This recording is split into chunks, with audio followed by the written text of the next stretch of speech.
Hello दोस्तों और स्वागत है आपका हमारे चैनल पर। आज हम एक बहुत ही दिलचस्प और इमोशनल कहानी को समझने वाले हैं जो हमने अभी अभी देखी। ये कहानी है एक माँ, एक बच्चे और एक ऐसे अमीर सीईओ की जिनकी जिंदगियां एक दूसरे से जुड़ी हुई हैं, लेकिन उन्हें खुद इस बात का पता नहीं। तो चलिए बिना किसी देरी के इस कहानी की गहराइयों में उतरते हैं। कहानी की शुरुआत में हमारी हीरोइन एक होटल में कोई पार्सल देने गई थी। तभी हमारे हीरो ने उसे अंदर खींच लिया और बिस्तर पर फेंकते हुए कहा, मेरी मदद करो। इसके बाद का सीन 2 महीने बाद का था, जहां हमारी हीरोइन अपने मैनेजर से कहती है कि वो नौकरी छोड़ना चाहती है। वजह, वो प्रेग्नेंट है और उसकी नौकरी में उसे प्रोफेशनल कपड़े और हील्स पहनकर घंटों खड़े रहना पड़ता है, जो उसके और होने वाले बच्चे के लिए ठीक नहीं है। मैनेजर उसकी हालत समझता है और उसे मैटरनिटी लीव का ऑफर देता है। कहता है कि बच्चे के जन्म के बाद वो जब चाहे वापस आ सकती है। ये सीन हमें दिखाता है कि वो लड़की एक मजबूत और इंडिपेंडेंट माँ बनने वाली है। अब कहानी 5 साल आगे बढ़ जाती है। वही लड़की अब एक प्यारी सी बच्ची की माँ है। हम देखते हैं कि वो अपनी बेटी की परवरिश अकेले ही कर रही है और काम में बहुत बिजी रहती है। एक सीन में उसकी बेटी आइसक्रीम मांगती है, लेकिन काम की वजह से वो उसे सिर्फ गम देकर बहला देती है। इससे पता चलता है कि वो अपनी बेटी को अच्छी जिंदगी देने के लिए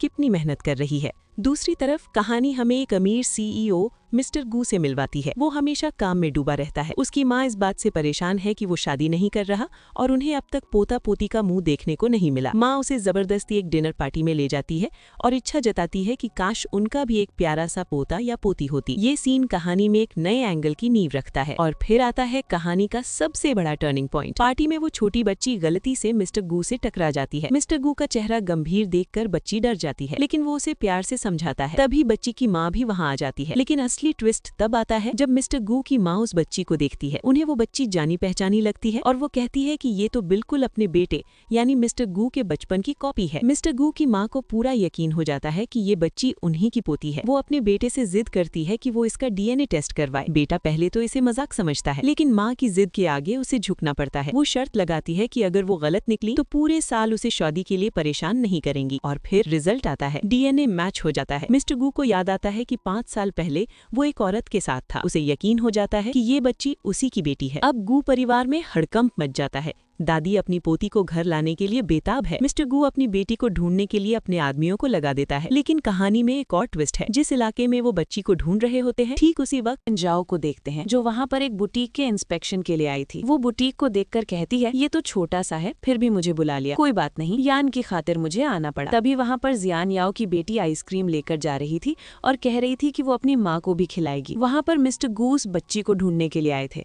उनका असिस्टेंट बता रहा था, हमने आस पड़ोस में सारे बच्चों को देख लिया, लेकिन उस उम्र की कोई बच्ची नहीं है। तब मिस्टर गू ने कहा, ठीक है तो चलो दूसरे एरिया में जाकर चेक करते हैं। लिंजाओ को लगा कि मिस्टर गू की कार उसे लेने के लिए आ रही है। उसने जियान याओ से कहा, देखो उसे पता चल गया, इसलिए वो मुझे लेने के लिए आया है। लेकिन कार सीधी निकल गई। लिंजाओ उसके पीछे दौड़ते हुए कहने लगी, सीनियर रुको तो सही, मेरा वेट करो। ये देखकर उसे बहुत गुस्सा आया। जियान याओ और उसकी बच्ची ये सब देखकर जोर जोर से हंसने लगी। मिस्टर गू की माँ बहुत टेंशन में है क्योंकि उनकी पोती अब तक नहीं मिली है। मिस्टर गू के लोग पूरे शहर में नाकेबंदी करके बच्ची को ढूंढ रहे हैं, लेकिन वो उसे ढूंढ नहीं पा रहे। मजे की बात तो ये है कि बच्ची उनकी नजरों के ठीक सामने थी, लेकिन वो उसे पहचान नहीं पाए। कहानी आगे बढ़ती है हमारी हीरोइन जियान याओ के साथ। वो अपनी दोस्त से बात कर रही होती है, तभी उसे एक कॉल आता है। ये कॉल गू स्टूडियो से होता है। उसे एक डिजाइनर की नौकरी के लिए हायर कर लिया गया है। ये वही कंपनी है जिसके डिजाइन कॉम्पिटिशन में उसकी दोस्त ने उसे हिस्सा लेने के लिए कहा था। उसे बताया जाता है कि उसकी अच्छी खासी सैलरी होगी, जो सुनकर वो बहुत खुश हो जाती है। आखिर एक सिंगल मदर के लिए ये एक बहुत बड़ा मौका है। जियान याओ जब ऑफिस पहुंचती है तो उसकी मुलाकात डिज़ाइन डायरेक्टर लिन से होती है। और यहाँ आता है एक और ट्विस्ट। डायरेक्टर लिन वही औरत है जिससे जियान की पहले थोड़ी अनबन हो चुकी है। जियान मन ही मन सोचती है कि उसे इस डायरेक्टर से बचकर रहना होगा। डायरेक्टर लिन उसे नौकरी से निकलवाने की कोशिश करती है और उसके कैरेक्टर पर सवाल उठाती है। वो सबके सामने कहती है कि जियान की पर्सनल लाइफ ठीक नहीं है, वो एक सिंगल मदर है और काम पर ध्यान नहीं दे पाएगी। ठीक उसी वक्त वहाँ मिस्टर गू आ जाते हैं। डायरेक्टर लिन उन्हें भी भड़काने की कोशिश करती है। मिस्टर गू जियान से पूछते हैं कि क्या उसका बच्चा है और वो कितने साल का है। जियान थोड़ा डरते हुए बताती है कि उसकी बेटी 5 साल की है। ये सुनकर सब हैरान रह जाते हैं, लेकिन मिस्टर गू का जवाब सबको चौंका देता है। वो कहते हैं, एक सिंगल माँ जो 5 साल से अकेले बच्चे की परवरिश कर रही है, वो बहुत जिम्मेदार होगी, इसलिए वो काम में भी लापरवाही नहीं करेगी। वो जियान को भरोसा दिलाते हैं कि कंपनी उसे नहीं निकालेगी। ये देखकर डायरेक्टर लिन का मुंह उतर जाता है। इसके बाद मिस्टर गू जियान को अपने ऑफिस में बुलाते हैं। डायरेक्टर लिन को समझ नहीं आता कि आखिर मिस्टर गू को एक नई एम्प्लॉय से क्या बात करनी है। तब मिस्टर गू का असिस्टेंट उसे बताता है कि मिस्टर गू की भी एक बेटी है जो जल्द ही उनके साथ रहने आने वाली है और शायद वो जियान से बच्चे की परवरिश को लेकर सलाह लेना चाहते हैं। ये सुनकर डायरेक्टर लिन के होश उड़ जाते हैं कि मिस्टर गू की भी एक बेटी है। ऑफिस के अंदर मिस्टर गू थोड़ा हिचकिचाते हुए जियान से पूछते हैं, 5 साल की बच्चियों को क्या पसंद होता है? जियान अपनी बेटी का उदाहरण देते हुए बताती है कि उन्हें प्रिंसेस ड्रेस, कहानियों की किताबें पसंद होती हैं। वो बताती है कि उसकी बेटी बहुत प्यारी और बातूनी है। ये सुनते ही मिस्टर गू को पार्टी वाला सीन याद आ जाता है जहां वो बच्ची उससे टकराई थी। वो आगे हेयर स्टाइल के बारे में पूछता है। जियान हैरान होती है कि वो नैनी से मदद क्यों नहीं लेते। तब मिस्टर गू बताते हैं कि वो बचपन से अपनी बेटी के साथ नहीं रहे, इसलिए अब वो उसके करीब आना चाहते हैं और सब कुछ खुद करना चाहते हैं। ये सुनकर जियान को एहसास होता है कि मिस्टर गू अपनी बेटी की कितनी परवाह करते हैं। वो मदद करने के लिए अपनी बेटी के कुछ सिंपल हेयर स्टाइल की तस्वीरें उन्हें दिखाती है। ऑफिस में अचानक लाइट चली जाती है। तभी मिस्टर गो के असिस्टेंट आते हैं और बताते हैं कि उनकी माँ यानी बच्ची की दादी ने अपनी पोती के लिए तोहफे खरीदने के लिए पूरा का पूरा मॉल ही बुक करवा लिया है, लेकिन उन्हें अचानक किसी काम से जाना पड़ गया, इसलिए अब मिस्टर गो को एक पिता होने के नाते खुद वहाँ जाना होगा। ये सुनकर जियान याव हैरान हो जाती है और मनी मन सोचती है कि गो परिवार कितना अमीर है। उसे याद आता है कि कैसे एक बार वो अपनी बेटी के जन्मदिन पर केक खरीदने गई थी, लेकिन मॉल बंद हो जाने की वजह से खरीद नहीं पाई थी। वो भी अपनी बेटी के लिए ऐसी ही जिंदगी की कामना करती है। तभी मिस्टर गू जियान की तरफ मुड़ते हैं। वो कहते हैं कि उन्हें लड़कियों की चीजों की समझ नहीं है, इसलिए वो चाहते हैं कि जियान उनके साथ चले। जियान पहले तो मना करती है क्योंकि उसका ऑफिस में पहला दिन है, लेकिन मिस्टर गू कहते हैं कि वो HR से छुट्टी अप्रूव करवा देंगे और उसे इस काम के लिए अलग से घंटे के हिसाब से पैसे भी देंगे। पैसे का नाम सुनते ही जियान तुरंत तैयार हो जाती है और मजाकिया अंदाज में कहती है, मैं तो कंपनी के लिए जीती हूँ, जो भी काम हो मैं तैयार हूँ। और फिर हम देखते हैं मॉल का सीन। पूरा मॉल खाली है और सिर्फ उन दोनों के लिए खुला है। लड़कियों के कपड़ों और खिलौनों का ढेर लगा हुआ है। मिस्टर गो जियान से पूछते हैं कि क्या यहाँ स्टोरी बुक्स हैं? इससे पता चलता है कि उन्हें जियान की सलाह याद है। शॉपिंग के दौरान जियान की नजर एक limited edition strawberry bear toy पर पड़ती है जो उसकी बेटी को बहुत पसंद है। मिस्टर गू ये देख लेते हैं और चुपके से अपने असिस्टेंट को वो खिलौना पैक करवाकर जियान के पते पर भेजने के लिए कह देते हैं। जब जियान को ये पता चलता है तो वो मना करती है क्योंकि वो बहुत कीमती होता है, लेकिन मिस्टर गू इसे अपनी तरफ से बच्ची के लिए एक तोहफा कहते हैं। कपड़ों को देखते हुए जियान सलाह देती है कि बच्चों को ब्राइट कलर्स पसंद होते हैं, इसलिए काले रंग के कपड़े छोड़ सकते हैं, लेकिन मिस्टर गू कहते हैं काले वाले छोड़कर बाकी सब पैक कर दो। ये देखकर जियान अमीरों के शॉपिंग करने के तरीके पर हैरान रह जाती है। बातचीत के दौरान मिस्टर गू किंडरगार्टन के बारे में पूछते हैं। जियान बताती है कि उसकी बेटी कभी स्कूल नहीं गई, वो घर पर ही पढ़ती है क्योंकि काम करते समय वो उसे अकेला नहीं छोड़ सकती। ये सुनकर मिस्टर गू को एहसास होता है कि एक सिंगल मदर होना कितना मुश्किल है। वो जियान को एक बहुत बड़ा ऑफर देते हैं, वो जब चाहे अपनी बेटी को ऑफिस ला सकती हैं। ये सुनकर जियान बहुत खुश और शुक्रगुजार हो जाती है। अगले दिन जियान अपनी बेटी को ऑफिस लेकर आती है। वो उसे समझाती है कि उसे अच्छे से रहना है और किसी से बात नहीं करनी। ऑफिस के बाकी लोग बच्ची को देखकर बहुत खुश होते हैं। वो बहुत प्यारी और बातूनी होती है और सबका दिल जीत लेती है। एक कलीग उसे दूध ऑफर करती है, लेकिन जियान बताती है कि उसकी बेटी को लैक्टोज इंटॉलरेंस है, यानी उसे दूध से एलर्जी है और डायरिया हो जाता है। मिस्टर गू अपने असिस्टेंट से अपनी खोई हुई बेटी के बारे में पूछ रहे होते हैं, जिसे वो अभी भी ढूंढ रहे हैं।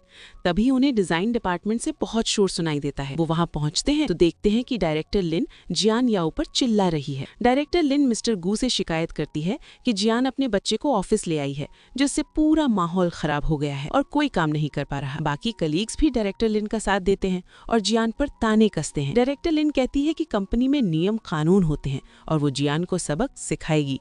ये सब सुनकर मिस्टर गू शांत रहते हैं और फिर एक ऐसा जवाब देते हैं जिससे सबके होश उड़ जाते हैं। वो कहते हैं, बच्चे को ऑफिस लाने के लिए मैंने ही कहा था, तो आपके हिसाब से अब आप मुझे नियम सिखाएंगी। ये सुनते ही डायरेक्टर लिन और बाकी सब लोगों की बोलती बंद हो जाती है। मिस्टर गू का ये मूव दिखाता है कि वो जियान को सपोर्ट कर रहे हैं, लेकिन असली ड्रामा तो अब शुरू होता है। जियान की एक कलीग जो बच्ची के लिए दही यानी योगर्ट लेने गई थी, वो दही लेकर आती है, लेकिन बच्ची उसे पीते ही कहती है, ये तो दूध है, दही नहीं। और जैसा कि हम जानते हैं, बच्ची को दूध से एलर्जी है, उसकी तबीयत बिगड़ने लगती है। सब हैरान हो जाते हैं। जियान को शक होता है कि दही को किसी ने बदल दिया है। उसकी कलीग बताती है कि जब वो लाउंज में थी तो वहाँ डायरेक्टर लिन भी मौजूद थी।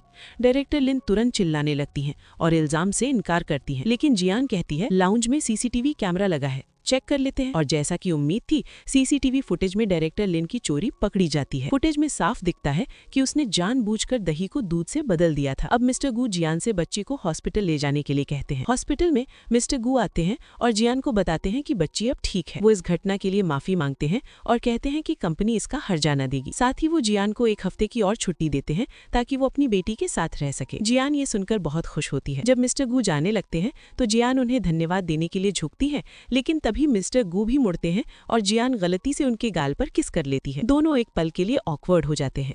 मिस्टर गू के जाने के बाद जियान शर्म से लाल हो जाती है और सोचती है कि उसने ये क्या कर दिया। अब आता है कहानी का सबसे बड़ा क्लू। मिस्टर गू की माँ भी उसी हॉस्पिटल में होती है। उनका असिस्टेंट उन्हें बताता है कि मिस्टर गू किसी रिपोर्ट का इंतजार कर रहे हैं। और वो रिपोर्ट कौन सी है? बच्ची की चेकअप रिपोर्ट। जी हाँ, जिस हॉस्पिटल में जियान अपनी बेटी को लेकर आई है, उसी हॉस्पिटल में मिस्टर गू की माँ भी है और उसी हॉस्पिटल से मिस्टर गू को अपनी बेटी की हेल्थ रिपोर्ट मिलनी है। लेकिन कोई भी ये नहीं जानता कि वो सब एक ही बच्ची के बारे में बात कर रहे हैं। हॉस्पिटल के कॉरिडोर में जहां डायरेक्टर लिन, जो अब डिजाइन डायरेक्टर नहीं रही, अपनी मौसी आंट चेन के साथ है। और ये आंट चेन कोई और नहीं बल्कि उसी हॉस्पिटल की डायरेक्टर हैं। लिन अपनी मौसी को जियान के खिलाफ भड़का रही होती है कि तभी वहां मिस्टर गू की माँ आ जाती है। वो लिन को डांटती हैं कि हॉस्पिटल में इतना शोर क्यों मचा रही हो। लिन और उसकी मौसी मिस्टर गू की माँ को भी जियान के खिलाफ भड़काने की कोशिश करती है। वो कहती है कि जियान का कैरेक्टर ठीक नहीं है, उसने बिना शादी के बच्चे को जन्म दिया है और वो गू परिवार में घुसने की कोशिश कर रही है। ठीक उसी वक्त वहाँ मिस्टर गू पहुंच जाते हैं। लिन उन्हें देखकर खुश हो जाती है और अपनी झूठी कहानी सुनाने लगती है, लेकिन मिस्टर गू उस पर बिल्कुल ध्यान नहीं देते। वो जियान से पूछते हैं कि बच्ची ने मास्क क्यों पहना है। जियान जवाब देती है कि बच्ची बीमार है और उसकी इम्यूनिटी कमजोर है, इसलिए सावधानी बरत रही है। अब लिन अपनी सफाई में कहती है कि उसे फंसाया जा रहा है और उसने कुछ नहीं किया, लेकिन जियान उसे करारा जवाब देती है, ये तो अच्छा हुआ कि मेरी बेटी को सिर्फ एलर्जी हुई, अगर उसे कुछ और हो जाता तो तुम्हारा परिवार इसकी कीमत चुकाता। ये सारा तमाशा देखकर हॉस्पिटल की डायरेक्टर आंट चेन को पूरी बात समझ में आ जाती है। वो जियान से पूछती हैं कि हुआ क्या था। जियान बताती है कि कैसे लिन ने जानबूझकर दूध बदला जिससे उसकी बेटी को हॉस्पिटल आना पड़ा। अब जब सच्चाई सामने आ जाती है तो लिन की मौसी आंट चेन भी उसे डांटती हैं और कहती हैं कि अगर गलती तुम्हारी है तो तुम्हें मानना चाहिए। अब आता है कहानी का सबसे बड़ा टर्निंग पॉइंट, जिसे सबने अनदेखा कर दिया। आंट चेन मिस्टर गू से कहती है, मैंने मिसेस गू, मिस्टर गू की माँ से सुना कि तुम्हें अभी तक अपनी पोटी नहीं मिली। दूसरों के बच्चों की चिंता छोड़ो और अपने बच्चे पर ध्यान दो। वो अनजाने में मिस्टर गू को ताना मार रही होती हैं, लेकिन उन्हें ये नहीं पता कि वो जिस दूसरे के बच्चे की बात कर रही हैं, वो असल में मिस्टर गू का ही बच्चा है। ये एक बहुत बड़ा हिंट था जो वहीं सबके सामने था, लेकिन किसी ने भी उसे नहीं समझा। मिस्टर गू लिन पर गुस्सा होते हैं और उसे वहाँ से जाने के लिए कहते हैं। फिर वो जियान को भी आराम करने के लिए कहते हैं और खुद अपनी माँ से मिलने चले जाते हैं। जब जियान अपनी बेटी के पास वापस आती है तो बच्ची पूछती है कि इतनी देर कहाँ लग गई। जियान उसे बताती है कि वो कुछ काम निपटा रही थी। जियान, याओ और उसकी बेटी हॉस्पिटल से लौटते हुए बच्ची अपनी माँ से एक बहुत ही मासूम सवाल पूछती है, क्या वो हैंडसम आदमी मेरे पापा हैं? जियान हैरान रह जाती है। बच्ची कहती है कि कहानियों में राजकुमार हमेशा राजकुमारी को बचाता है और उस आदमी ने भी माँ को बचाया। जियान उसे समझाती है कि वो उसके पापा नहीं बल्कि उसके बॉस है। वो शायद इसलिए मदद कर रहे हैं क्योंकि उनके खुद के भी बच्चे हैं। लेकिन बच्ची के मन में एक उम्मीद जाग जाती है और वो कहती है, काश वो मेरे पापा होते। ये सीन दिखाता है कि बच्ची अपने पिता की कमी को कितना महसूस करती है। तभी जियान को एक कॉल आता है। ये कॉल है लिन का। वो जियान को धमकी देती है कि अगर उसने उसके खराब हुए कपड़ों के पैसे नहीं दिए तो वो उस पर केस कर देगी। जियान उसे बताती है कि वो अभी सिर्फ 10,000 ही दे सकती है, बाकी बाद में देगी। लिन उसे ताना मारती है लेकिन पैसे लेने के लिए मान जाती है। इससे पता चलता है कि जियान की मुश्किलें अभी खत्म नहीं हुई हैं और उसे पैसों की सख्त जरूरत है। जब मिस्टर गू का असिस्टेंट जियान और उसकी बेटी को घर छोड़ने आता है तो लिन फिर से रास्ते में आ जाती है। वो गाड़ी के आगे खड़ी होकर तमाशा करने लगती है और कहती है कि ये गाड़ी सिर्फ उसकी है। जियान परेशान होकर गाड़ी से उतरती है और लिन को रास्ते से हटाने की कोशिश करती है, लेकिन लिन हटने को तैयार नहीं होती। अब हम देखते हैं कि जियान पैसे कमाने के लिए एक पार्ट टाइम जॉब कर रही है। वो सड़क पर एक जिम के फ्लायर्स यानी पर्चे बांट रही है। इत्तेफाक से मिस्टर गू अपनी गाड़ी से वहां से गुजर रहे होते हैं और वो जियान को देख लेते हैं। वो हैरान हो जाते हैं कि जिसे उन्होंने आराम करने के लिए छुट्टी दी है वो यहाँ पर्चे क्यों बांट रही है। और फिर मिस्टर गू जो करते हैं वो सच में दिल जीत लेने वाला है।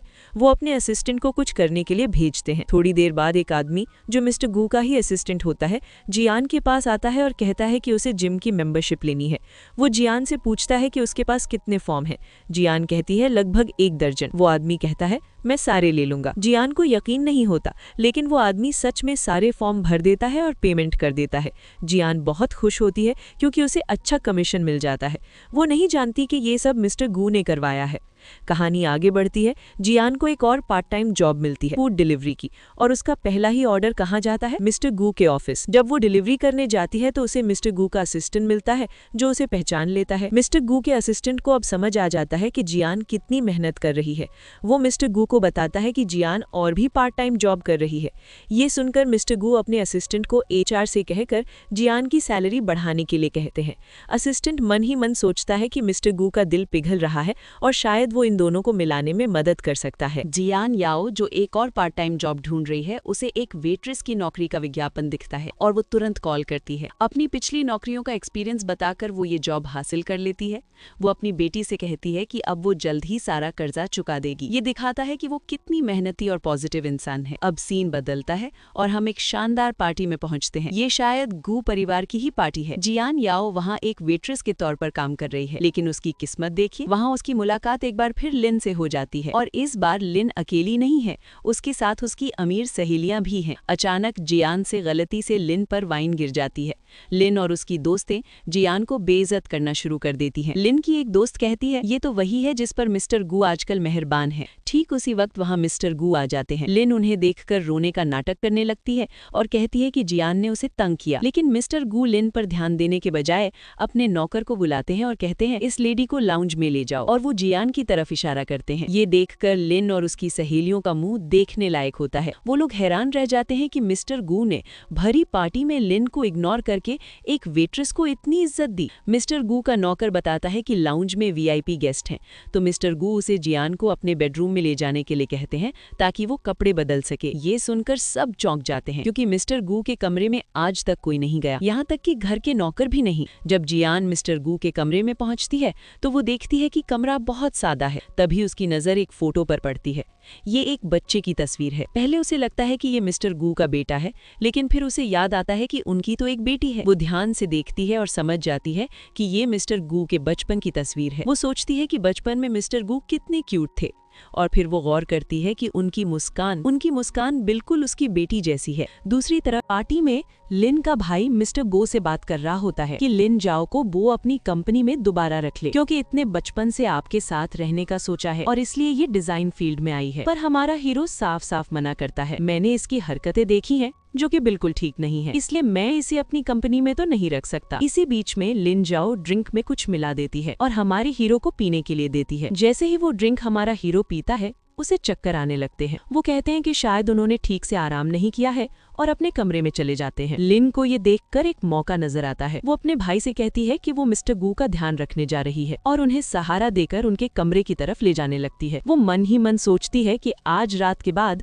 मिस्टर गू सिर्फ उसके होंगे। उधर जियान याओ मिस्टर गू के कमरे में उनका इंतजार कर रही होती है। उसे नए कपड़े दिए जाते हैं जो थोड़े रिवीलिंग होते हैं। तभी दरवाजा खुलता है और मिस्टर गू नशे की हालत में अंदर आते हैं। वो इतने नशे में होते हैं कि उन्हें लगता है कि उनके सामने लिन खड़ी है, लेकिन जैसे ही जियान बोलती है, मिस्टर गू उसकी आवाज से पता चल जाता है कि ये वो नहीं है। नशे में होने के बावजूद उनका दिमाग काम कर रहा होता है। वो जियान से पूछते हैं कि उसे क्या चाहिए। जियान को लिन से लिया हुआ कर्जा याद आता है और वो कहती है, मुझे पैसे चाहिए। मिस्टर गू उससे पूछते हैं कितने। वो बताती है कि उसे कपड़ों के हर्जाने के लिए लगभग 1 लाख रुपए चाहिए। मिस्टर गू बिना कुछ सोचे समझे उसे एक कार्ड देते हैं जिसमें 1 लाख रुपए होते हैं। जियान पैसे लेकर वहाँ से चली जाती है। अब आता है कहानी का सबसे बड़ा और सबसे इंतजार किया जाने वाला क्लाइमैक्स। मिसेस गू अपनी पोती को ढूंढने के लिए हॉस्पिटल जाती हैं, जहां उनकी दोस्त हॉस्पिटल डायरेक्टर काम करती है। वो बातों बातों में जिक्र करती हैं कि कुछ समय पहले एक 5 साल की बच्ची एलर्जी के इलाज के लिए आई थी। मिसेस गू को तुरंत शक होता है। वो उस बच्ची के मेडिकल रिकॉर्ड्स निकलवाती हैं और जैसे ही वो रिकॉर्ड्स देखती हैं,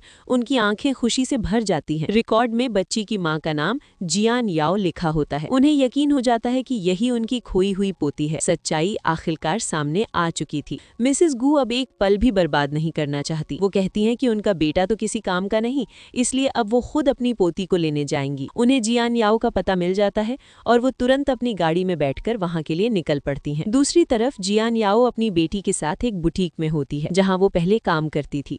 वो अपनी पुरानी मैनेजर से मिलने आती है। वो अपनी बेटी को खेलने के लिए भेज देती है बुटीक में, जहां जियान काम कर रही होती है और उसकी बेटी खेल रही होती है। तभी जियान का फोन बजता है। जिसे बच्ची उठा लेती है। फोन पर दूसरी तरफ से मिसेस गू कहती हैं, मैं तुम्हारी दादी हूँ। बच्ची बहुत समझदार होती है और उसे लगता है कि ये कोई स्कैमर है। वो कहती है कि वो और उसकी माँ बेवकूफ नहीं है। मिसेस गू बच्ची की इस होशियारी से और भी इम्प्रेस हो जाती है। तभी बुटीक में लिन आ जाती है और बच्ची को परेशान करने लगती है। ठीक उसी वक्त वहाँ मिसेस गू पहुँच जाती हैं। वो लिन को अपनी पोती को परेशान करते देख आग बबूला हो जाती है। वो कहती है, ये गू परिवार की इकलौती वारिस है, जो इसे परेशान करेगा वो पूरे गू परिवार से दुश्मनी मोल लेगा। बच्ची अपनी दादी को बताती है कि ये औरत उसकी माँ को भी तंग करती है। सच्चाई सामने आने पर मिसेस गू लिन को हमेशा के लिए अपने घर और अपनी जिंदगी से बाहर निकाल देती है। लिन के बुरे कामों का अंत हो जाता है। इस सारे ड्रामे में जियान बेहोश हो जाती है। जब उसकी आंख खुलती है तो वो खुद को हॉस्पिटल में पाती है। उसकी बेटी उसे बताती है कि दादी उन्हें यहाँ लेकर आई हैं। तभी मिसेस गू वहाँ आती हैं। जियान को अभी भी यकीन नहीं होता। तब मिसेस गू उसे डीएनए रिपोर्ट दिखाती है, जिसमें साफ लिखा होता है कि मिस्टर गू ही बच्चे के पिता हैं। अब सारे राज खुल चुके होते हैं। जियान को यकीन हो जाता है कि मिसेस गू सच कह रही हैं। मिसेस गू अपनी पोती को गले लगा लेती है। सालों का इंतजार और दर्द खत्म हो जाता है। ये एक बहुत ही इमोशनल और दिल छू लेने वाला पल होता है। मिसेस गू जियान और अपनी पोती को अपने साथ घर चलने के लिए कहती है। जियान पहले थोड़ा हिचकिचाती है क्योंकि वो और मिस्टर गू अभी पति पत्नी नहीं है। वो सोचती है कि ऐसे उनके घर जाना ठीक नहीं होगा। मिसेस गू की बात समझती है और कहती है कि वो पहले उसके लिए अलग रहने का इंतजाम कर देंगी। जब उसकी और मिस्टर गू की शादी हो जाएगी तब वो पूरे सम्मान के साथ घर में आएगी। जियान मान जाती है क्योंकि उसे भी लिन से अपनी और अपनी बेटी की सुरक्षा की चिंता होती है। हालांकि वो कहती है कि उसे अभी काम पर जाना है। मिसेस गू उसकी मेहनत और लगन देखकर बहुत खुश होती है। मिसेस गू अपनी पोती को लेकर अपने आलीशान घर में पहुंचती है। घर के सारे नौकर लाइन में खड़े होकर यंग मिस का स्वागत करते हैं। बच्ची उस घर को देखकर कहती है, दादी आपका घर तो किसी राजकुमारी के महल जैसा है। दादी प्यार से कहती हैं कि वो उसके लिए और भी बहुत सारे महल वाले खिलौने खरीदेंगी। मिस्टर गू जिन्हें उनका असिस्टेंट बताता है कि उनकी बेटी मिल गई है और उनकी माँ उसे घर ले आई है, मिस्टर गू तुरंत अपने घर पहुंचते हैं। जैसे ही वो घर में दाखिल होते हैं, बच्ची उन्हें देखती है और दौड़कर कहती है, पापा। ये सुनकर सब हैरान हो जाते हैं क्योंकि बच्ची को अभी तक किसी ने नहीं बताया था कि मिस्टर गू ही उसके पिता हैं। मिसेस गू कहती हैं, खून का रिश्ता सच में बहुत मजबूत होता है। मिस्टर गू अपनी बेटी को गले लगा लेते हैं। बच्ची उनसे पूछती है, आपने इतने सालों तक हमें क्यों नहीं ढूंढा? माँ ने बहुत मुश्किल से दिन काटे हैं। मिस्टर गू माफी मांगते हैं और अपनी बेटी से वादा करते हैं कि वो अब उन्हें कभी छोड़कर नहीं जाएंगे। दोनों पिंकी प्रॉमिस करते हैं। ये पिता बेटी के मिलन का एक बहुत ही इमोशनल पल होता है। मिस्टर गू पूछते हैं कि बच्ची की माँ कहाँ है। उनकी माँ बताती हैं कि वो ओवर टाइम काम करने गई है। ये सुनकर मिस्टर गू मजाक में कहते हैं, ऐसी कंपनी ज्यादा दिन नहीं चलेगी जो वीकेंड पर भी काम करवाती है। उसका बॉस बहुत खराब है। वो ये नहीं जानते कि वो अपनी ही कंपनी और खुद के बारे में ही बात कर रहे हैं। ये एक बहुत ही मजेदार सीन होता है। अब मिसेस गू अपने बेटे से पूछती हैं कि वो रियान से शादी कब करेगा। मिस्टर गू कहते हैं कि उन्हें सोचने के लिए थोड़ा वक्त चाहिए। ये सुनकर उनकी माँ गुस्सा हो जाती है और कहती है कि वो सिर्फ जिम्मेदारी से भाग रहा है। वो उसे एक मजाकिया धमकी देती है, जब तक तुम शादी के लिए हाँ नहीं कहोगे मैं तुम्हें तुम्हारी बेटी से मिलने नहीं दूंगी। दूसरी तरफ मिस्टर गू का असिस्टेंट जो उनके साथ घर आया होता है, वो दादी को बच्ची को शियाओरान कहकर बुलाते हुए सुनता है। उसे याद आता है कि मिस जियान की बेटी का नाम भी शियाओरान है और तब उसके दिमाग की बत्ती जलती है। उसे समझ आ जाता है कि मिस जियान ही उस बच्ची की माँ है। उसे ये भी याद आता है कि बॉस आजकल हेडक्वार्टर कम और डिजाइन कंपनी ज्यादा जा रहे हैं। वो समझ जाता है कि बॉस को मिस जियान से प्यार हो गया है। अगले दिन ऑफिस में मिस्टर गू का मूड थोड़ा बदला बदला सा होता है। वो जियान को देखते हैं जो ऐसे काम कर रही है जैसे कुछ हुआ ही ना हो। वो मन ही मन सोचते हैं, ये ऐसे कैसे बर्ताव कर सकती है जैसे कुछ हुआ ही नहीं। वो काम में बहुत सख्ती दिखाते हैं और सबको फैशन वीक की तैयारी के लिए डांटते हैं। ऑफिस के लोग भी बॉस का ये अजीब बर्ताव देखकर हैरान रह जाते हैं। डिजाइन डिपार्टमेंट के ऑफिस में मीटिंग से ठीक पहले लिन, जो अब कंपनी में नहीं है, वो डिजाइन मैनेजर को कॉल करती है। वो उसे लालच देती है और कहती है कि वो किसी भी तरह जियान याओ को कंपनी से बाहर निकाल दे। मैनेजर पैसों के लालच में आ जाती है और लिन की साजिश में शामिल हो जाती है। अब फैशन वीक की डिजाइन प्रेजेंटेशन के लिए मीटिंग शुरू होती है। मिस्टर गू आज बहुत ही सख्त मूड में है। वो एक एक करके सबके डिजाइन रिजेक्ट कर रहे हैं। वो कहते हैं, कोई क्रिएटिविटी नहीं है, ये कूड़ा है। ऑफिस का माहौल बहुत टेंशन भरा हो जाता है, सब लोग डरे हुए हैं। अब जियान याओ की बारी आती है, लेकिन उससे पहले एक और डिजाइनर जो मैनेजर के साथ मिली हुई है वो अपना डिजाइन दिखाती है। मिस्टर गू को वो डिजाइन बहुत पसंद आता है, लेकिन तभी जियान याओ चिल्लाती है, ये मेरा डिजाइन है। पूरी मीटिंग में सन्नाटा छा जाता है। वो डिजाइनर और मैनेजर जियान पर इल्जाम लगाना शुरू कर देते हैं। वो कहते हैं कि जियान काम पर ध्यान नहीं देती, वो तो बस गप्पे मारती रहती है। वो मिस्टर गू को भड़काते हैं कि ऐसे आलसी कर्मचारी को कंपनी में नहीं रखना चाहिए। वो जियान को बेइज्जत करते हैं और कहते हैं कि उसे खुद ही नौकरी छोड़ देनी चाहिए। जियान अपनी सफाई देने की कोशिश करती है, लेकिन कोई उसकी नहीं सुनता। तभी उसकी दोस्त, जिसके साथ वो अक्सर बात करती थी, वो खड़ी होती है और कहती है, ये सच है, मैंने सुबह ही जियान के डेस्क पर ये डिजाइन देखा था। लेकिन मैनेजर और दूसरी डिजाइनर उसे भी झूठा साबित करने की कोशिश करते हैं और कहते हैं कि वो जियान को बचाने की कोशिश कर रही है। मिस्टर गू ये सारा तमाशा देख रहे होते हैं। वो शांत रहते हैं, जिससे टेंशन और बढ़ जाती है। वो जियान से पूछते हैं, जियान यहाँ क्या हो रहा है? वो उस झूठी डिजाइनर से कहते हैं, क्या तुम साबित कर सकती हो कि ये डिजाइन तुम्हारा है? और फिर वो जियान से भी यही सवाल पूछते हैं। अब सारा दारोमदार जियान पर है, उसे साबित करना होगा कि वो सच बोल रही है। मीटिंग में जब जियान पर चोरी का इल्जाम लगता है तो वो कहती है, अगर सच जानना है तो सोर्स फाइल दिखाइए। सोर्स फाइल वो ओरिजिनल कंप्यूटर फाइल होती है जिसमें डिजाइन बनाने का पूरा प्रोसेस और टाइम स्टैम्प होता है। ये सुनते ही झूठी डिजाइनर के पसीने छूट जाते हैं, क्योंकि उसके पास तो सिर्फ कॉपी किया हुआ डिजाइन होता है। तभी मिस्टर गू का असिस्टेंट असली सोर्स फाइल लेकर आता है, जो जियान की होती है। दूध का दूध और पानी का पानी हो जाता है। मिस्टर गू उस झूठी डिजाइनर और मैनेजर को सजा देते हैं और फैशन वीक के लिए जियान का डिजाइन फाइनल कर देते हैं। सच्चाई की एक बार फिर जीत होती है। मीटिंग के बाद मिस्टर गू जियान को रोक लेते हैं। ऑफिस में सिर्फ वो दोनों होते हैं। माहौल थोड़ा अजीब होता है। मिस्टर गू हिचकिचाते हुए जियान से कहते हैं, आज रात साथ में डिनर करते हैं। ये एक तरह का इनडायरेक्ट प्रपोजल होता है। मिस्टर गू का दिल जोर जोर से धड़क रहा होता है, लेकिन कहानी में एक और बड़ा ट्विस्ट आना बाकी है। हम देखते हैं कि जियान हॉस्पिटल में है। डॉक्टर उसे बताते हैं कि वो फिर से प्रेग्नेंट है और इस बार जुड़वा बच्चे हैं, ट्विन्स हैं। जियान ये सुनकर हैरान और थोड़ी परेशान हो जाती है। वो सोचती है कि एक बच्चे को पालना इतना मुश्किल था, अब दो और। वो तय करती है कि वो अभी ये बात मिस्टर गू को नहीं बताएगी। लेकिन ऑफिस में ये खबर आग की तरह फैल जाती है कि जियान प्रेग्नेंट है। वही झूठी डिजाइनर जिसे सजा मिली थी, वो सबके सामने जियान के कैरेक्टर पर कीचड़ उछालना शुरू कर देती है। वो कहती है कि जियान की पर्सनल लाइफ बहुत खराब है। तभी वहाँ मिस्टर गू आ जाते हैं। वो डिजाइनर मिस्टर गू को भी भड़काने की कोशिश करती है। वो कहती है कि जियान के बैग में प्रेगनेंसी टेस्ट रिपोर्ट है। वो जबरदस्ती जियान का बैग छीनकर रिपोर्ट निकाल लेती है और सबको दिखाती है। वो मिस्टर गू से कहती है, ऐसे खराब कैरेक्टर वाली औरत को कंपनी से निकाल देना चाहिए। मिस्टर गू रिपोर्ट देखते हैं, वो शांत रहते हैं। फिर वो उस डिजाइनर से कहते हैं, हाँ, ऐसे इंसान को कंपनी से निकाल देना चाहिए। और फिर वो आगे कहते हैं, और वो इंसान तुम हो, अब ऑफिस से बाहर निकलो। वो उसे डांटते हैं कि उसने डिजाइन चुराया, फिर भी उसे सिर्फ 1 महीने की सैलरी काट कर छोड़ दिया। लेकिन अब वो दूसरों पर झूठे इल्जाम लगा रही है। उसे तुरंत कंपनी से निकाल दिया जाता है। सबके जाने के बाद ऑफिस में सिर्फ मिस्टर गू और जियान बचते हैं। मिस्टर गू दरवाजा बंद करते हैं। वो जियान से पूछते हैं, क्या ये बच्चा मेरा है? जियान थोड़ा नाराज होकर पूछती है, आपको क्या लगता है? मिस्टर गू तुरंत कहते हैं कि उनका वो मतलब नहीं था और फिर वो अपने घुटनों पर बैठते हैं, एक रिंग निकालते हैं और कहते हैं, जियान याओ, क्या तुम मुझसे शादी करोगी? गू परिवार के घर पर मिस्टर गू अपनी मां को बताते हैं कि जियान जुड़वा बच्चों के साथ प्रेग्नेंट है। ये सुनकर उनकी मां यकीन नहीं करती। वो कहती हैं, गू परिवार में 10 पीढ़ियों से सिर्फ एक ही वारिस हुआ है, ये जरूर कोई धोखा है। उन्हें लगता है कि बेटा जियान से शादी न करने के लिए ये बहाना बना रहा है। वो कहती हैं, तुम जरूर उस औरत के जाल में फंस गए हो। मिस्टर गू अपनी माँ को समझाने की कोशिश करते हैं कि जियान ऐसी नहीं है, लेकिन उनकी माँ कुछ भी सुनने को तैयार नहीं होती। वो कहती है कि उन्हें अपनी पोती की माँ यानी जियान के लिए जिम्मेदारी लेनी ही होगी। बात इतनी बढ़ जाती है कि मिसेस गू गुस्से में बेहोश हो जाती हैं। उधर जियान को मिस्टर गू का एक मैसेज मिलता है जिसमें कुछ प्रॉपर्टी के कागजात होते हैं। जियान को लगता है कि मिस्टर गू उसे पैसे देकर अपने और अपने होने वाले बच्चों से दूर करना चाहते हैं। वो गुस्से में सोचती है, जर्क। ऑफिस में ये अफवाह फैल जाती है कि मिस्टर गू अपनी बेटी की माँ से शादी कर रहे हैं। जियान को जब ये पता चलता है तो उसका दिल टूट जाता है। उसे लगता है कि मिस्टर गू किसी और से शादी कर रहे हैं और उसे सिर्फ पैसों से चुप करा रहे हैं। मिस्टर गू जियान को अपने ऑफिस में बुलाते हैं। जियान बहुत दुखी होती है। मिस्टर गू उससे पूछते हैं कि उसने क्या फैसला किया है। जियान टूटे हुए दिल के साथ कहती है, मैंने फैसला कर लिया है, मैं बच्चों को जन्म दूंगी और फिर हमेशा के लिए चली जाऊंगी। वो कहती है, आप चिंता मत कीजिए, मैं आपको परेशान नहीं करूंगी, आपकी तो शादी भी होने वाली है। ये सुनकर मिस्टर गू चौंक जाते हैं। उन्हें समझ नहीं आता कि जियान ये सब क्या कह रही है। जियान वहाँ से चली जाती है और मिस्टर गू गुस्से में अपने असिस्टेंट को तुरंत ये पता लगाने के लिए कहते हैं कि जियान की बेटी का असली पिता कौन है जिससे वो शादी करने की बात कर रही है। दूसरी तरफ लिन और उसका परिवार गू परिवार की पार्टी के बारे में सुनते हैं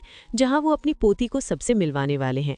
उन्हें ये भी पता चलता है कि मिस्टर गू शादी करने वाले हैं। वो तय करते हैं कि वो इस पार्टी में जरूर जाएंगे और पता लगाएंगे कि आखिर चल क्या रहा है। लिन अपनी दोस्त से बात करती है जिसे अब हम जानते हैं कि वो जियान की भी दोस्त है। वो उस पर शक करती है कि वो उससे कुछ छिपा रही है। लिन और उसकी माँ जो पार्टी के लिए तैयार हो रही हैं, लिन बहुत खुश है और कहती है कि वो कल मिस्टर गू से मिलकर रहेगी। उसकी माँ उसे समझाती है कि किसी को पसंद करना ठीक है, लेकिन उसे खुद को खोना नहीं चाहिए। वो कहती है, तुम मेरी बेटी हो, अगर तुम्हारी शादी नहीं भी होती तो भी तुम्हें कोई ऐसे छोड़ नहीं सकता। लेकिन लिन कुछ भी सुनने को तैयार नहीं होती। दूसरी तरफ जियान और उसकी बेटी भी पार्टी के लिए तैयार होती है। दोनों बहुत खूबसूरत लग रही होती है। बेटी कहती है, माँ आप तो परी लग रही हैं। जियान थोड़ा नर्वस होती है क्योंकि उसने आज तक अपनी बेटी के पिता को नहीं देखा है। तभी मिसेस गू का बुलावा आता है और वो अपनी छोटी राजकुमारी के साथ पार्टी के लिए निकल पड़ती है। पार्टी में जियान की बेटी खेलते खेलते लिन की दोस्त से टकरा जाती है और उस पर जूस गिर जाता है। वो दोस्त गुस्सा होने वाली होती है, लेकिन बच्ची बहुत ही प्यार से माफी मांगती है, जिसे देखकर वो इम्प्रेस हो जाती है। मिसेस गू बच्ची को कपड़े बदलने के लिए ले जाती हैं और जियान को कहती हैं कि वो कुछ देर के लिए अकेले में मिस्टर गू से बात कर ले। अब पार्टी में असली ड्रामा शुरू होता है। लिन जियान को अकेला देखकर उसके पास पहुंचती है। वो जियान को बेइज्जत करना शुरू कर देती है और कहती है, तुम्हारी हिम्मत कैसे हुई मेरी मंगेतर को चुराने की। पार्टी में मौजूद मेहमान ये सुनकर चौंक जाते हैं। जियान को समझ नहीं आता कि वो क्या कह रही है। लिन उस पर इल्जाम लगाती है कि वो एक मिस्ट्रेस है जो दूसरों के रिश्ते के बीच में आई है। मेहमानों के बीच फुसफुसाहट शुरू हो जाती है। एक औरत कहती है, इसका मतलब बच्ची का असली पिता लिन का मंगेतर है, तो फिर मिस्टर गू के साथ इसका क्या रिश्ता है। जियान अपनी सफाई में कहती है कि वो बच्चे के पिता से सिर्फ एक बार 5 साल पहले मिली थी और उससे उसे कोई लेना देना नहीं है। लेकिन लिन और उसकी माँ उस पर चढ़ाई कर देती हैं। वो कहती हैं कि जियान ने जानबूझकर मिस्टर गू को भसाया ताकि वो अमीर बन सके। वो कहती है, अगर बच्चा ना होता तो तुम जैसी साधारण लड़की की इस दुनिया में कोई जगह नहीं होती। मेहमान भी जियान के खिलाफ बातें करने लगते हैं।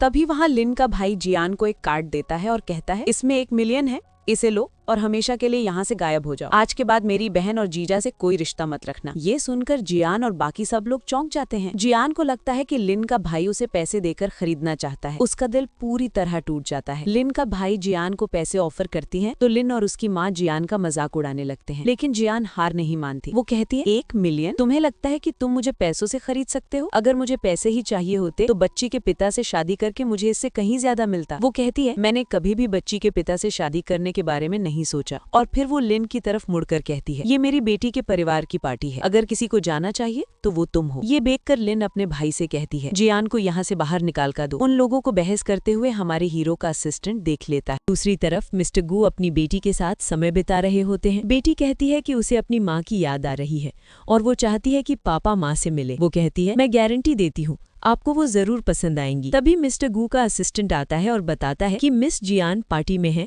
और शायद वो सगाई की खबर सुनकर हंगामा करने आई है। मिस्टर गू को लगता है कि जियान किसी और से शादी कर रही है और वो यहाँ उसे रोकने आई है। वो गुस्से में पार्टी की तरफ बढ़ते हैं। पार्टी हॉल में लिन और उसका परिवार मिस्टर गू से शिकायत कर रहे होते हैं। वो कहते हैं कि जियान ने उन पर वाइन फेंकी। वो मिस्टर गू पर दबाव डालते हैं कि वो लिन से अपनी सगाई का सम्मान करे और जियान को सजा दे। मिस्टर गू जियान से पूछते हैं कि हुआ क्या था। तभी मिसेस गू बोलती हैं, सिर्फ इसलिए कि वो शियाओजाई की माँ है तुम उसका पक्ष ले रहे हो। ये सुनते ही मिस्टर गू के होश उड़ जाते हैं। वो जियान की तरफ देखते हैं और कहते हैं, तुम हो शियाओजाई की माँ, तुम ही वो औरत हो जो 5 साल पहले। अब सारे राज खुल चुके थे। मिस्टर गू को पता चल चुका था कि जियान ही उनकी बेटी की माँ है। उन्हें याद आता है कि कैसे लिन ने जियान की बेटी को हॉस्पिटल पहुंचाया था, कैसे उसने जियान पर बार बार झूठे इल्जाम लगाए। जियान भी बताती है कि लिन और उसकी माँ उसे और उसकी बेटी को पार्टी से बाहर निकाल रही थी, इसलिए उसने आत्मरक्षा में उन पर पानी फेंका। मिस्टर गू गुस्से में लिन की तरफ देखते हैं। लिन के माता पिता अभी भी अपनी बेटी का बचाव करने की कोशिश करते हैं। तभी मिसेस गू अपना आखिरी और सबसे बड़ा दाव चलती है। वो लिन के पिता से कहती है, आपकी बेटी ने जो किया मैं उस पर पर्दा डाल सकती थी। और फिर वो लिन की तरफ मुड़कर कहती कहती है, लेकिन शियाओ शियाओ, तुम्हें किसी को किडनैप करने का ख्याल कब से आने लगा? ये सुनते ही सबके पैरों तले जमीन खिसक जाती है। पता चलता है कि लिन ने जियान की बेटी को किडनैप करने की भी कोशिश की थी। ये लिन के ताबूत में आखिरी कील थी। उसका, उसके परिवार का और उनकी सारी साजिशों का पर्दाफाश हो जाता है। पार्टी में जब लिन की किडनैपिंग की साजिश का पता चलता है तो जियान उसे एक मौका देती है। वो कहती है कि अगर वो दोबारा ऐसा नहीं करेगी तो वो उसे माफ कर देगी। लेकिन लिन का परिवार इस बात को अपनी बेइज्जती समझता है। वो गू परिवार से सारे रिश्ते तोड़ने का ऐलान कर देते हैं और वहाँ से चले जाते हैं। एक बुरे अध्याय का अंत हो जाता है। अब पार्टी में सिर्फ परिवार और करीबी लोग होते हैं। मिस्टर गू जियान से पूछते हैं, तो तुम इस वजह से गुस्सा थी? जियान कहती है, मुझे लगा था कि तुम शियाओरान के पिता से शादी करना चाहती हो। मिस्टर गू मुस्कुराते हैं और पूछते हैं, क्या तुम मुझसे शादी करोगी? जियान थोड़ा शर्माते हुए कहती है, इतना सिंसियर नहीं है। तभी उनकी बेटी कहती है, पापा कोशिश करो। मिस्टर गू अपने घुटनों पर बैठते हैं और एक बार फिर पूरे दिल से कहते हैं, जियान याओ, मैं वादा करता हूँ कि मैं तुम्हें एक कभी न भूलने वाली शादी दूंगा। क्या तुम मुझसे शादी करोगी? जियान मुस्कुराते हुए हाँ कह देती है। अब आता है कहानी का सबसे बड़ा और सबसे प्यारा सरप्राइज। मिसेस गू जियान और अपनी बेटी से बात कर रही होती है। बातों बातों में जिक्र होता है उस औरत का जो जुड़वा बच्चों के साथ प्रेग्नेंट है और मिस्टर गू के पैसे चाहती है। मिस्टर गू कहते हैं, हाँ वो औरत जियान याओ ही है। ये सुनते ही मिसेस गू के होश उड़ जाते हैं। वो पूछती है, क्या सच में तुम्हारे जुड़वा बच्चे होने वाले हैं? जियान हाँ में सिर हिलाती है। ये सुनते ही मिसेस गू की खुशी का ठिकाना नहीं रहता। वो कहती है, ये तो बहुत अच्छी खबर है। हमारा परिवार 10 पीढ़ियों से एक ही वारिस देख रहा था और तुमने तो कमाल ही कर दिया। वो इतनी खुश होती है कि तुरंत अपने पूर्वजों को ये खुशखबरी सुनाने के लिए चली जाती है। अब हम देखते हैं इस नए पूरे और खुशहाल परिवार की प्यारी सी झलक। मिस्टर गू जियान की प्रेगनेंसी में उसका बहुत ख्याल रखते हैं। वो घर के सारे नुकीले कोनों पर कुशन लगा देते हैं ताकि उसे चोट ना लगे। वो हर छोटी बड़ी बात का ध्यान रखते हैं। रात में जब वो सोने जाते हैं तो उनकी बेटी भी उनके साथ सोने की जिद करती है। वो दोनों के बीच में सोती है और ये एक परफेक्ट फैमिली पिक्चर होती है। जियान सोचती है, शायद खुशी का सबसे खूबसूरत पल ऐसा ही होता है। अगली सुबह पूरा परिवार एक साथ नाश्ता करता है। मिसेस गू अब जियान का बहुत ख्याल रखती हैं। वो उसे अपने साथ शॉपिंग पर चलने के लिए कहती हैं। वो कहती हैं, मैं पहले लिन की माँ के साथ जाती थी, लेकिन अब शायद वो मुझसे बात नहीं करना चाहेगी। ये एक नई सास बहू की खूबसूरत शुरुआत होती है। मिसेस गू और जियान याओ, जो अब सास बहू से ज्यादा अच्छी दोस्त बन चुकी हैं, वो शॉपिंग पर जा रही होती हैं। मिसेस गू अपनी पुरानी दोस्त लिन की माँ को याद करके थोड़ा दुखी होती हैं। जियान उन्हें समझाती है। तभी मिसेस गू को चक्कर आ जाता है, लेकिन वो इसे मामूली बात कहकर टाल देती हैं। शॉपिंग के दौरान मिसेस गू को एक कॉल आता है। ये कॉल लिन के भाई का होता है। वो बताता है कि उसकी माँ मिसेस गू की दोस्त अचानक बेहोश हो गई हैं और हॉस्पिटल में हैं। ये सुनते ही मिसेस गू और जियान तुरंत हॉस्पिटल के लिए निकल पड़ती हैं। हॉस्पिटल में पता चलता है कि लिन की माँ की हालत बहुत गंभीर है और उन्हें तुरंत खून की जरूरत है। लिन का भाई अपनी माँ को खून देने के लिए तैयार होता है, लेकिन उसका ब्लड ग्रुप मैच नहीं होता। लिन भी खून देना चाहती है, लेकिन डॉक्टर बताते हैं कि उसका ब्लड ग्रुप ए है, जबकि उसकी माँ का बी और पिता का ओ है। जेनेटिक्स के हिसाब से ये नामुमकिन है। डॉक्टर कहते हैं, ओ और बी ब्लड ग्रुप के माता पिता का बच्चा ए ब्लड ग्रुप का नहीं हो सकता। ये सुनते ही सबको पैरों तले जमीन खिसक जाती है। ये खुलासा होता है कि लिन उस परिवार की असली बेटी नहीं है। इस मुश्किल घड़ी में जियान आगे आती है। उसका ब्लड ग्रुप बी होता है, जो लिन की माँ से मैच करता है, लेकिन वो प्रेग्नेंट है, इसलिए डॉक्टर उसे खून देने से मना कर देते हैं। हालांकि मिसेस गू अपने कॉन्टैक्ट्स का इस्तेमाल करके तुरंत ब्लड का इंतजाम करवा देती है और अपनी दोस्त की जान बचा लेती है। इस घटना के बाद मिसेस गू के मन में एक शक पैदा हो जाता है। उन्हें हमेशा से लगता था कि जियान उन्हें जानी पहचानी लगती है। वो चुपके से जियान के बालों का एक सैंपल ले लेती है, शायद DNA टेस्ट के लिए। वो ये जानना चाहती हैं कि जियान के साथ उनका ये अजीब सा कनेक्शन क्यों है। लिन की माँ की जान बच जाती है। वो अपनी पुरानी दोस्त मिसेस गू और जियान का शुक्रिया अदा करती हैं। इस मुश्किल घड़ी ने 2 पुराने दोस्तों को फिर से मिला दिया था। लिन का भाई जो अब अपनी असली बहन की तलाश में लग गया है, उसे पता चलता है कि लिन और जियान का ब्लड ग्रुप एक जैसा है। वो 5 अलग-अलग एजेंसियों से DNA टेस्ट करवाता है और हर बार रिजल्ट एक ही आता है। जियान ही उसकी असली बहन है। वो उस पुराने हॉस्पिटल के डॉक्टर को ढूंढने की कोशिश करता है जहाँ दोनों का जन्म हुआ था, ताकि सच्चाई का पता चल सके। लिन का भाई हिम्मत करके अपने माता पिता को सारी सच्चाई बता देता है। वो बताता है कि लिन उनकी असली बेटी नहीं है बल्कि जियान है। ये सुनकर उनके माता पिता चौंक जाते हैं। तभी माँ को याद आता है कि ऑपरेशन के वक्त उन्होंने डॉक्टर को ये कहते सुना था कि लिन परिवार की बेटी का ब्लड ग्रुप AB है। उन्हें लगता है कि शायद हॉस्पिटल में बच्चे बदल गए थे। लिन ये सच्चाई सुनकर टूट जाती है, लेकिन उसके माता पिता उसे यकीन दिलाते हैं कि वो हमेशा उसे अपनी बेटी ही मानेंगे। अब पूरी सच्चाई सामने आ चुकी थी। जियान और लिन असल में बिछड़ी हुई बहनें थी। जियान के माता पिता उसे अपनी असली बेटी के रूप में स्वीकार करते हैं। मिसेस गू भी ये जानकर बहुत खुश होती हैं। अब दो परिवार एक हो चुके थे, लेकिन लिन के मन में अभी भी जलन होती है। वो मन ही मन सोचती है, जियान याओ, तुमने पहले मेरा मंगेतर छीना और अब मेरा परिवार भी, मैं तुम्हें छोड़ूंगी नहीं। मिस्टर गू जियान को इस सच्चाई के बारे में कुछ नहीं बताते, क्योंकि वो प्रेग्नेंट है और वो उसे कोई टेंशन नहीं देना चाहते। लेकिन जियान को मिस्टर गू का बदला हुआ व्यवहार थोड़ा अजीब लगता है। एक दिन मिस्टर गू जियान से कहते हैं, मैं चाहता हूँ कि तुम्हारा पेट दिखने से पहले हमारी शादी हो जाए। वो उसे शादी के लिए प्रपोज करते हैं। जियान कहती है कि वो पहले बच्चे के जन्म के बाद शादी करना चाहती है। वो दोनों पहले कोर्ट मैरिज करने का फैसला करते हैं। और दोस्तों, इस खूबसूरत मोड़ पर आकर ये कहानी अपने परफेक्ट अंजाम तक पहुंचती है। सारे राज खुल चुके हैं, सारे दुश्मन दोस्त बन चुके हैं या कम से कम शांत हो चुके हैं और दो बिछड़े हुए परिवार एक हो गए हैं। कहानी के अंत में हम देखते हैं एक बहुत ही प्यारा फैमिली सीन, जहां मिस्टर गू, जियान, उनकी बेटी और दोनों परिवारों के सदस्य एक साथ खुश हैं। जियान की बेटी अपनी माँ को बड़ी बहन कहकर बुलाने की बात करती है, जिस पर सब हंस पड़ते हैं। मिस्टर गू और जियान की लव स्टोरी, जो एक अनजाने रिश्ते से शुरू हुई थी, अब शादी, बच्चों और एक बड़े खुशहाल परिवार में बदल चुकी है। तो दोस्तों, ये थी एक ऐसी कहानी जिसमें ड्रामा था, इमोशन था, सस्पेंस था और अंत में एक बहुत ही प्यारी और दिल को छू लेने वाली हैप्पी एंडिंग थी। इस कहानी ने हमें सिखाया कि किस्मत के खेल अजीब होते हैं, लेकिन अंत में प्यार और परिवार ही सबसे बड़ी ताकत होते हैं। आपको ये पूरी कहानी और इसका ये ग्रैंड फिनाले कैसा लगा, हमें नीचे कमेंट्स में जरूर बताएं। अगर आपको हमारी ये पूरी एक्सप्लेनेशन सीरीज पसंद आई हो तो इस वीडियो को लाइक करें, अपने दोस्तों के साथ शेयर करें और हमारे चैनल को सब्सक्राइब करना ना भूलें। हम मिलते हैं आपसे किसी नई दिलचस्प कहानी के साथ। तब तक के लिए धन्यवाद और हमेशा खुश रहिए।